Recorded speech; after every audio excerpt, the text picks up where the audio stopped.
Buenas noches, licenciada Judith. Mi nombre es Diana Vanessa Ramírez Morales.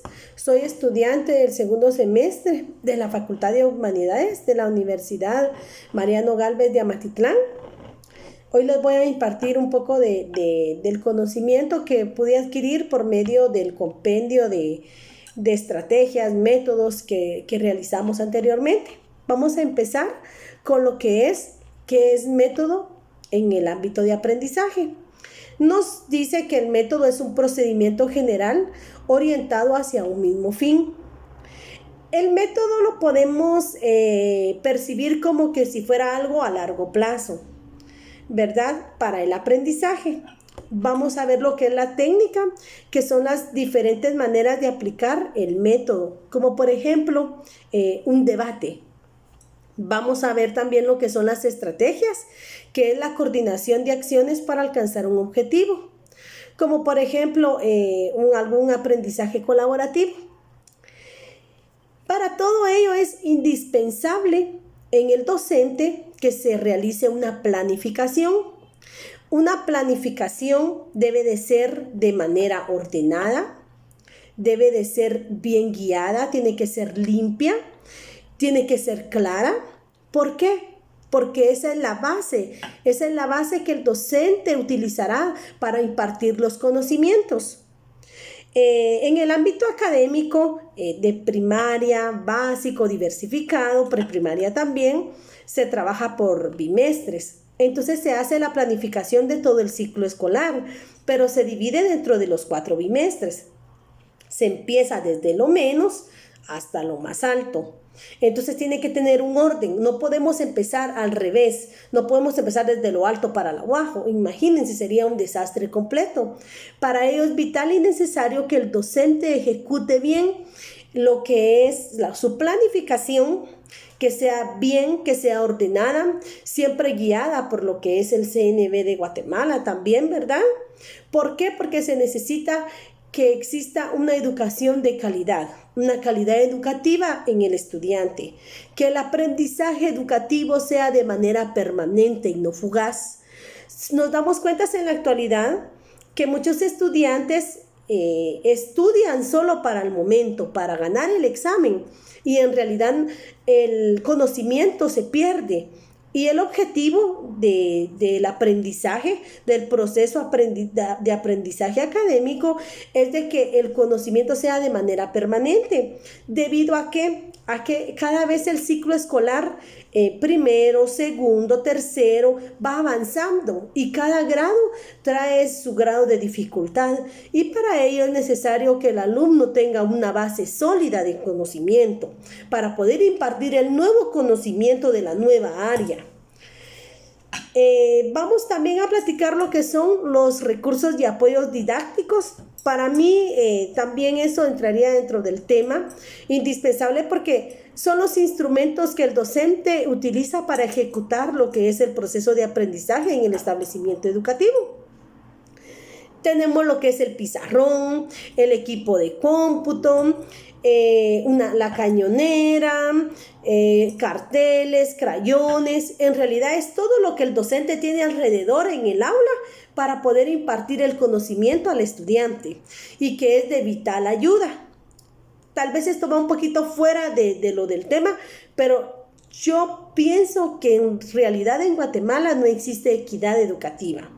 ¿Por qué? Porque no todos los establecimientos educativos cuentan con los mismos recursos para poder impartir sus clases. Nos damos cuenta que los establecimientos privados, pues en realidad, dependiendo también el nivel de establecimiento privado educativo, los docentes cuentan con diversidad de recursos didácticos para poder transmitir el aprendizaje.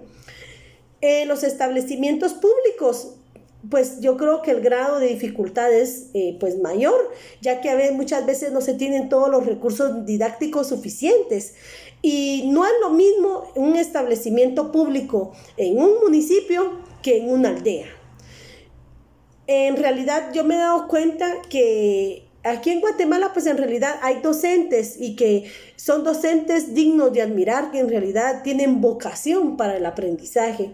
Muchas veces ellos, del mismo sueldo Ellos vienen e invierten para tener sus recursos didácticos en marcadores, en crayones, llevando hojas, llevando cartulinas, porque a veces en el establecimiento educativo no existe esta clase de recursos.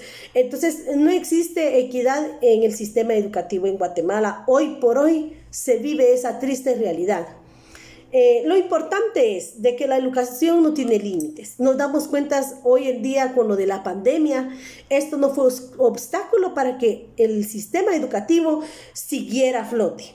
Entonces, cuando existe el deseo, pues no importan las dificultades. Muchas veces hay estudiantes que en realidad tienen bastantes recursos didácticos y tienen muchas posibilidades, pero no existe el deseo. Y muchas veces hay estudiantes que no tienen los recursos económicos, pero existe el deseo de superación y ellos salen adelante. En realidad es algo interno, ¿verdad? Es un deseo interno de superación. Y la educación no tiene límites. Los límites los ponemos nosotros los seres humanos. Bueno, vamos a seguir con lo que son las técnicas. Existe diversidad de técnicas en el sistema educativo. Yo les voy a hablar acerca de 4 técnicas, que es el diálogo, entrevista. Puede ser como, por ejemplo, una entrevista pública. Tal vez también existe lo que es la técnica de la dramatización, que es un sociograma. También se da lo que es la técnica de estudio, como por ejemplo un seminario o un estudio de casos. Y también las técnicas para la discusión del tema, como por ejemplo un debate, una mesa redonda.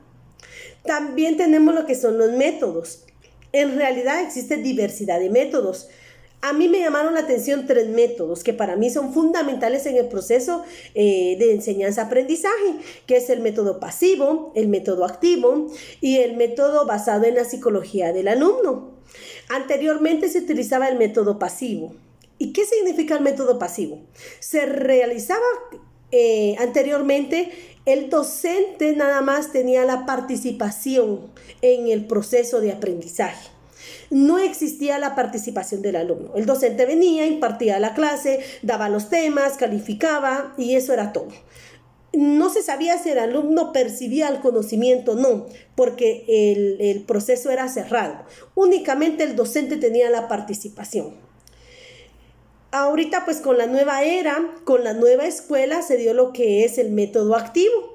Y este método activo es bastante completo y ha tenido grandes avances en el sistema educativo, debido a que el aprendizaje se absorbe de una mejor manera, ya que el alumno también participa en el proceso de la educación. El alumno puede aportar conocimientos, el alumno se le da la palabra para cualquier duda, el alumno puede pasar a exponer, existe como una actividad entre docente y estudiante y ha tenido mejores resultados porque el método pasivo era un método cerrado, el método activo es un método lleno de actividades que han ayudado al desarrollo de conocimientos por parte de los estudiantes. Y esto ha sido uno de los cambios que han ido evolucionando en la historia de la educación. También tenemos lo que es el método basado en la psicología del alumno. Creería yo que la psicología del alumno es un aspecto muy importante en el proceso de aprendizaje, debido a que el alumno se debe sentir cómodo, se debe sentir seguro y esa seguridad la debe de dar el docente, ¿verdad? El docente o la docente. Ellos son los encargados porque ellos son los que están guiando esa clase. Es el docente el que debe de analizar, el que debe de examinar qué clase de alumnos tiene. Recordemos que los estudiantes poseen diferentes inteligencias. Ya vimos anteriormente que existen diversas inteligencias y que no solo se posee una, puede que un estudiante posea 2 o 3. Entonces el docente debe de verificar y dependiendo la inteligencia que tengan los estudiantes, utilizar los métodos, las técnicas adecuadas para llevar el aprendizaje. También tenemos lo que son las estrategias de aprendizaje, que son como por ejemplo los ensayos, los resúmenes, las lluvias de ideas, cuadros sinópticos, diagramas, cuadros comparativos, líneas de tiempo, mapas cognitivos. Son en realidad las estrategias que se utilizan para llevar a cabo el proceso de enseñanza en el establecimiento educativo. El objetivo del sistema educativo es llevar una calidad educativa y que erradicar lo que sea el analfabetismo, salir de lo que es la ignorancia. Recordemos que el aprendizaje educativo abre las puertas al desarrollo de una sociedad. Abre las puertas al desarrollo no solo económico, sino que intelectual. En Guatemala hoy por hoy, pues en el sistema educativo, pues se encuentra lleno de varios desafíos, ¿verdad? Nosotros tenemos que lograr prepararnos bien académicamente para hacer esa diferencia y para ser esos docentes que hagamos la diferencia, y esos docentes que seamos profesionales y que seamos las guías para que nuestros estudiantes abran paso al desarrollo de Guatemala. Muchísimas gracias, licenciada. Esto fue todo. Espero que le haya gustado mi exposición. Muchas gracias de antemano por todos los conocimientos que usted nos imparte todos los sábados. Que Dios me la bendiga.